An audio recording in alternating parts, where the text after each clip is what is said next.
I'm Peter Bosselmann. I'm running the Environmental Simulation Laboratory at Berkeley. There are lots of critical areas. One that is really very critical is Times Square. And the Municipal Arts Society has asked me to help them to make such a model that we could use to simulate what the current controls would produce on Times Square. The amounts of building, how they would look like, the shape of those buildings. And also come up with alternative designs that might complement the square, that enhance it, that keep all those qualities that we treasure, but indeed allow for new development. This is such a model. It starts at 42nd Street and goes all the way to 51st. We can use this model in a variety of ways. For example, let's look at Duffy Square, which is right here.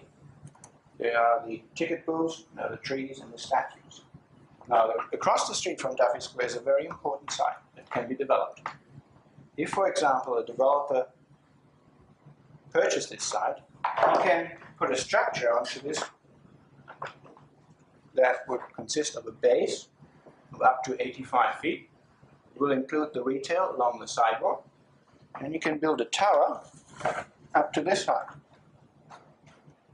And this is, as they call, as of right. He can, by rehabilitating an existing theater, increase his development potential by this much. And if he purchased the air rights from another theater, he can furthermore increase the development potential. It would look like this. The zoning law will require him to place a sign onto his building of approximately this size, facing Times Square. Now, this is one site. In this area we're looking at, there are about 12 sites that can be developed in this fashion. So we can show the individual impacts of one building, but we can also show the cumulative impacts of many buildings.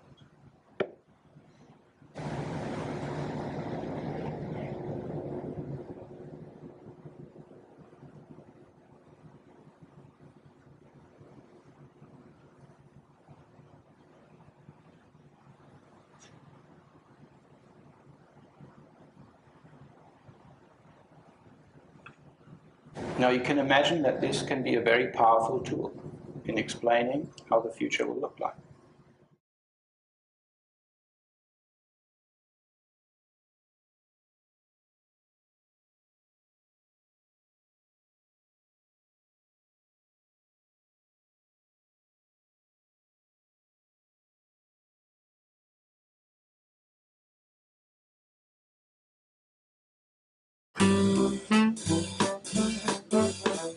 The spirit of competition went one step further when on November 7, 1984, the Municipal Arts Society and several other civic organizations did the unbelievable. They turned off the lights on Broadway.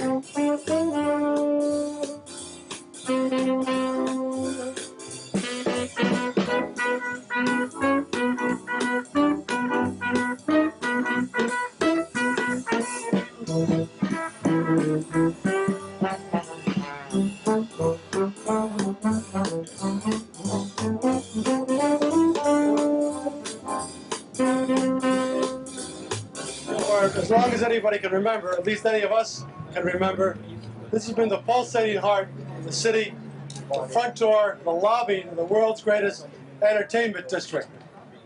We're here tonight, a group of people who make their living here, like Ellen, and civic groups that care deeply about New York, to dramatize just how easy it would be to turn the Great White Way into just another 6th Avenue. I think it would be really sad if the Great White Way became the Great Dark Way. And I think the lights of Broadway reflect the spirit. There's the beginning. The first one went out. The lights are going out. The lights are going out now. It's just like, you know, wiping the roads off of the maps. It's, you know, when you see a guidebook in New York City, the first picture they usually have in here is Times Square. Oh, this is an old neighborhood of mine. As a young man, I used to shine shoes in Times Square. Colder evenings than this. It's just the center of our city, and once it's not the center of the world. And the lights are what matter, make it that.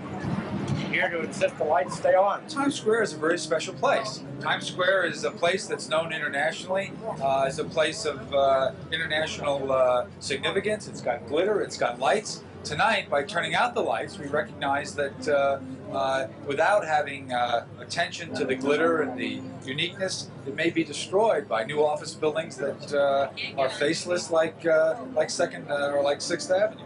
So this is a demonstration of what we want Times Square to be in the future by looking back to what it is right now. We want guarantees that the theaters are going to be safe. And we don't feel there's enough security that we're going to have the theaters as we know them restored, and that the buildings that they're going to build are just not going to be another 6th Avenue. I don't think New York City can afford it. I think many of us live here and we come here because we want to be in New York. We don't want to be in Houston and other cities that don't have any controls. So we're here to fight for it. We need these lights. This is part of what makes New York. It's really important they keep these lights on. Think of what would happen if there was no New Year's and there was a big building there. Then an apple would drop.